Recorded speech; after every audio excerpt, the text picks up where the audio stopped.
Hello friends, welcome to my channel. ఈరోజు నేను మీకు ఓట్స్ బనానా ప్యాన్కేక్స్ నేను ఎలా తయారు చేసుకుంటానో మీకు చూపిస్తాను.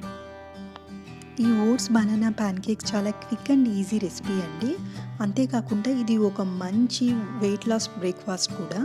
దీన్ని తయారు చేయడం కోసం ముందుగా స్టవ్ వెలిగించి ప్యాన్ పెట్టుకొని దీనిలోకి రోల్డ్ ఓట్స్ వేసి డ్రై రోస్ట్ చేసుకోవాలండి. ఇక్కడ నేను రోల్డ్ ఓట్స్ యూజ్ చేశాను. మీరు కావాలి అని అంటే ఇన్స్టెంట్ ఓట్స్ కూడా యూజ్ చేయొచ్చు. నేను ఎందుకు రోల్డ్ ఓట్స్ యూజ్ చేశాను అని అంటే కంపారిటివ్లీ ఇన్స్టెంట్ ఓట్స్తో పోల్చుకుంటే రోల్డ్ ఓట్స్ అనేవి లెస్ ప్రాసెస్డ్ అండి. అంతేకాకుండా హై ఫైబర్ని కలిగి ఉంటాయి. అందుకోసం నేను ఇక్కడ రోల్డ్ ఓట్స్ యూజ్ చేశాను. మీరు కావాలి అని అంటే ఇన్స్టెంట్ ఓట్స్ యూజ్ చేయొచ్చు. ఈ రోల్డ్ ఓట్స్ని లో ఫ్లేమ్లో కొంచెం కలర్ చేంజ్ అయ్యి క్రిస్పీగా అయ్యేందుకు రోస్ట్ చేసుకోవాలి. ఇలా డ్రై రోస్ట్ చేసుకున్న రోల్డ్ ఓట్స్ని బ్లెండర్ జార్లోకి తీసుకోవాలి. ఈ రోల్డ్ ఓట్స్ ఎక్కువగా ఫైబర్ని కలిగి ఉండటం వలన ఎక్కువసేపు వరకు స్టమక్ ఫుల్గా ఉంటుంది. రోల్డ్ ఓట్స్ని రెగ్యులర్గా డైట్లో తీసుకోవటం వలన వెయిట్ లాస్ అనేది జరుగుతుంది.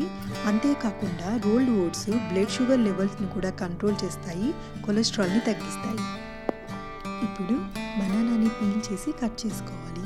బనానాలో ఫైబర్, వైటమిన్స్ మరియు మినరల్స్ ఎక్కువగా ఉంటాయండి. ముఖ్యంగా బనానాలో ఉండే పొటాషియం అనేది హార్ట్ హెల్త్ని కాపాడడానికి ఉపయోగపడుతుంది. అంతేకాకుండా బ్లడ్ ప్రెషర్ని కంట్రోల్ చేయడానికి కూడా ఉపయోగపడుతుంది. బనానా అనేది కాన్స్టిపేషన్ని తగ్గించడంలోనూ అలాగే స్టమక్ అల్సర్స్ని తగ్గించడంలోనూ కూడా ఉపయోగపడుతుంది. ఇప్పుడు చేసుకున్న బనానాస్ని బ్లెండర్లో వేసుకోవాలి. దీంతో పాటుగా కొంచెం ఒక పించ్ ఆఫ్ సిన్నమోన్ పౌడర్, దాల్చిన చెక్క పొడిని వేసుకోవాలి. ఈ సిన్నమోన్ పౌడర్ అనేది ఫ్లేవరే కాకుండా ఇది మెటబాలిజంని కూడా బూస్ట్ చేస్తుంది. అంతేకాకుండా బ్లడ్ షుగర్ లెవెల్స్ని కూడా కంట్రోల్ చేయడంలో ఈ సిన్నమోన్ అనేది యూజ్ అవుతుంది. ఇప్పుడు దీనిలోకి ఒక టేబుల్ స్పూను జాగరీ పౌడర్ వేసుకోవాలి. ఇక్కడ నేను డేట్స్ జాగరీ యూజ్ చేశానండి. దీన్ని కేజూర్ గురు అని కూడా అంటారు. ఇది ఖర్జూరాల నుంచి తయారు చేస్తారు. మీకు జాగరీ నచ్చకపోతే మీరు హనీ కానీ మేపల్ సిరప్ కానీ ఏదైనా వేసుకోవచ్చు. ఇప్పుడు జార్ మూత పెట్టి వీటన్నిటిని చక్కగా బ్లెండ్ చేసుకోవాలి. ఇక్కడ నేను ఎగ్ యూజ్ చేయలేదండి. మీరు కావాలి అని అంటే ఒక ఎగ్ కూడా వేసుకొని బ్లెండ్ చేసుకోవచ్చు. ఇప్పుడు కన్సిస్టెన్సీ ఒకసారి చెక్ చేసుకొని కావాలి అని అంటే మిల్క్ కానీ లేదా వాటర్ కానీ వేసుకొని బ్లెండ్ చేసుకోవాలి.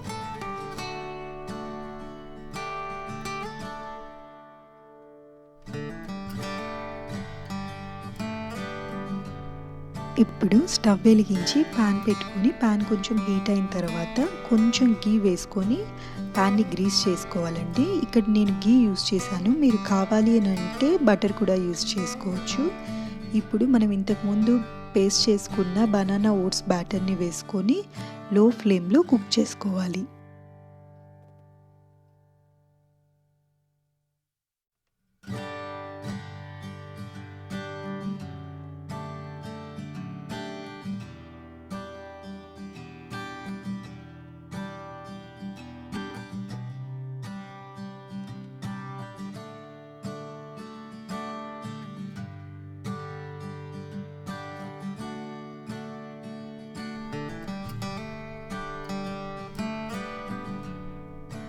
తయారైన ఓట్స్ బనానా ప్యాన్కేక్స్ని సర్వింగ్ ప్లేట్లో తీసుకుని సర్వ్ చేసుకోవాలి. ఇవి చాలా హెల్దీ అండ్ టేస్టీ రెసిపీ అండి.